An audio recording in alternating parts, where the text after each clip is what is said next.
जय श्री राधे, जय श्री कृष्ण। मंदिर श्री बंसी वाले महात्मा यूट्यूब चैनल अम्बाला शहर की ओर से हम आप सभी भक्तों का हार्दिक अभिनंदन करते हैं।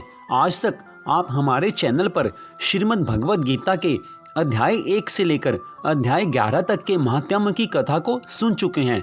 तो आज हम आपको सुनाने जा रहे हैं श्रीमद् भगवद गीता के 12वें अध्याय के महात्म्य की कथा, जो कि इस प्रकार है। बोल श्री राधा कृष्ण भगवान की जय।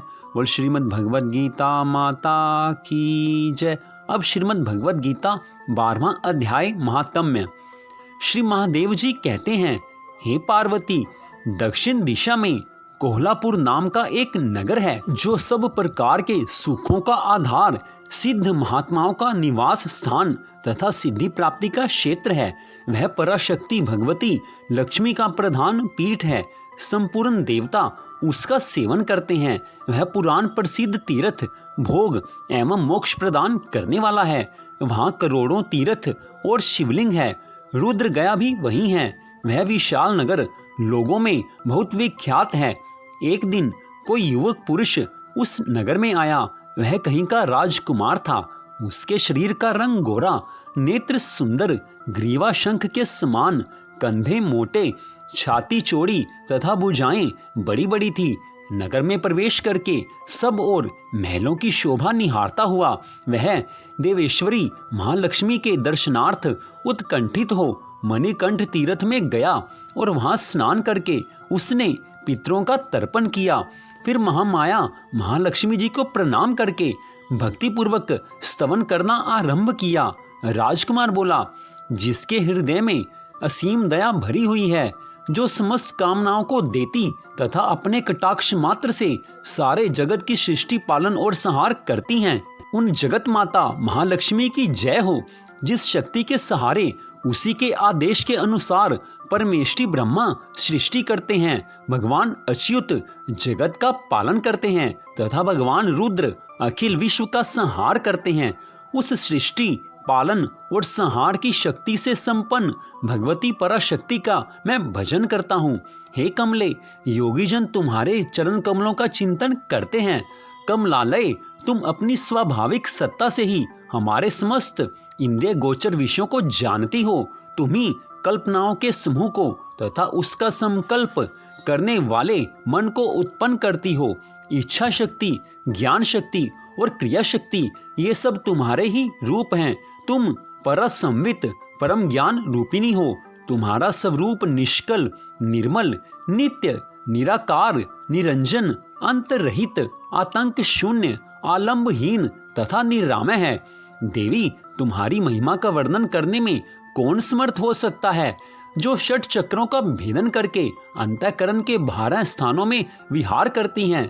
अनाहत ध्वनि, बिंदु, नाद और कला, ये जिसके स्वरूप हैं, उस माता महालक्ष्मी को मैं प्रणाम करता हूँ। माता, तुम अपने मुख रूपी पूर्ण चंद्रमा से प्रकट होने वाली अमृत राशि को बहाया करती हो।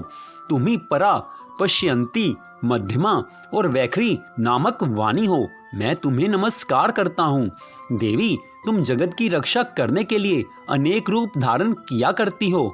हे अंबिके, तुम ही ब्राह्मणी, वैष्णवी तथा माहेश्वरी शक्ति हो।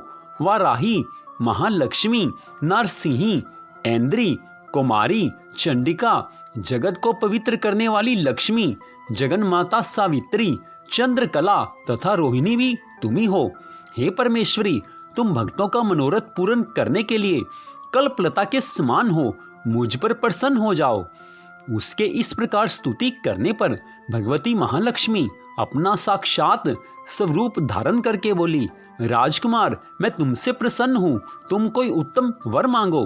राजपुत्र बोला, माँ, मेरे पिता राजा बृहदरथ अश्वमेघ नामक महान यज्ञ का अनुष्ठान कर रहे थे।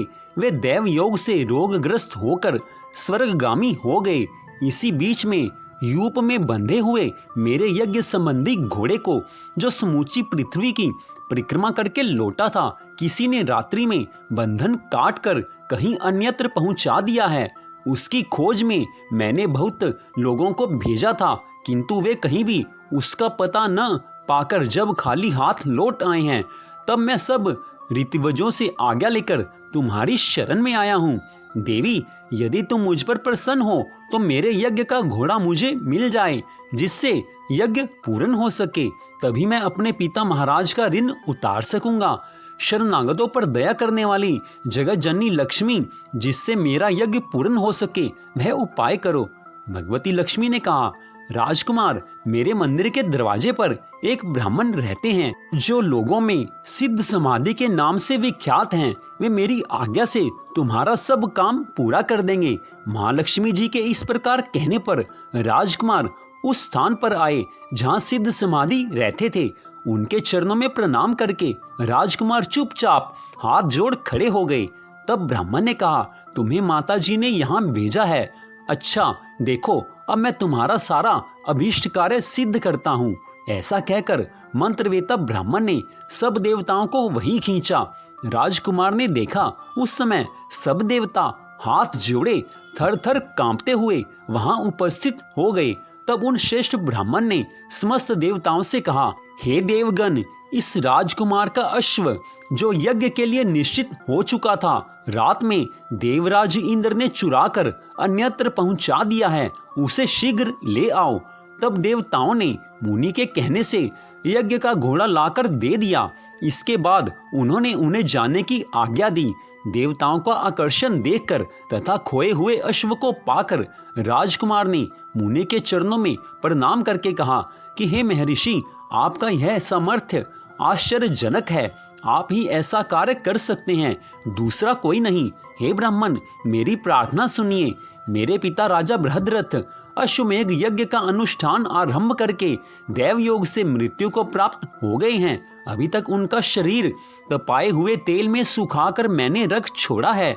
हे साधु श्रेष्ठ, आप उन्हें पुनः जीवित कर दीजिए। यह सुनकर महामुनि ब्राह्मण ने किंचित मुस्कुराकर कहा, चलो, जहाँ यज्ञ मंडप में तुम्हारे पिता मौजूद हैं, चलें। तब सिद्ध समाधि ने राजकुमार के साथ वहां जाकर जल अभिमंत्रित किया और उसे शव के मस्तक पर रखा। उसके रखते ही राजा सचेत होकर उठ बैठे। फिर उन्होंने ब्राह्मण को देखकर पूछा, हे धर्म स्वरूप, आप कौन हैं? तब राजकुमार ने महाराज से पहले का सारा हाल कह सुनाया। राजा ने अपने को पुनः जीवन दान देने वाले ब्राह्मण को नमस्कार करके पूछा, हे ब्राह्मण, किस पुण्य से आपको यह अलौकिक शक्ति प्राप्त हुई है? उनके यूं कहने पर ब्राह्मण ने मधुर वाणी में कहा, राजन, मैं प्रतिदिन आलस्य रहित होकर श्रीमद् भगवद गीता के 12वें अध्याय का जाप करता हूँ। उसी से मुझे यह शक्ति मिली है जिससे तुम्हें जीवन प्राप्त हुआ है। यह सुनकर ब्राह्मणों सहित राजा ने उन ब्रह्म ऋषि से गीता के 12वें अध्याय का अध्ययन किया। उसके महात्म्य से उन सब की सद्गति हो गई। दूसरे दूसरे जीव भी उसके पाठ से परम मोक्ष को प्राप्त हो चुके हैं। तो इस प्रकार श्रीमद् भगवद गीता के 12वें अध्याय के महात्म्य की इस कथा को भगवान शंकर जी ने माता पार्वती को सुनाया था। तो इस कथा का यहीं पर विश्राम होता है। मंदिर श्री बंसी वाले महात्मा यूट्यूब चैनल अम्बाला शहर की ओर से आप श्रीमद् भगवद गीता के 12वें अध्याय के महात्म्य की इस कथा को सुन रहे थे। आप सबका हार्दिक धन्यवाद। भगवान श्री राधा कृष्ण जी की कृपा सदा सर्वदा आप सब पर बनी रहे, इसी मंगल कामना के साथ जय श्री राधा रानी जी की, जय श्री कृष्ण भगवान जी की, जय श्रीमद् भगवद गीता माता की। जय जय श्री राधे, जय जय श्री राधे, जय जय श्री राधे श्याम।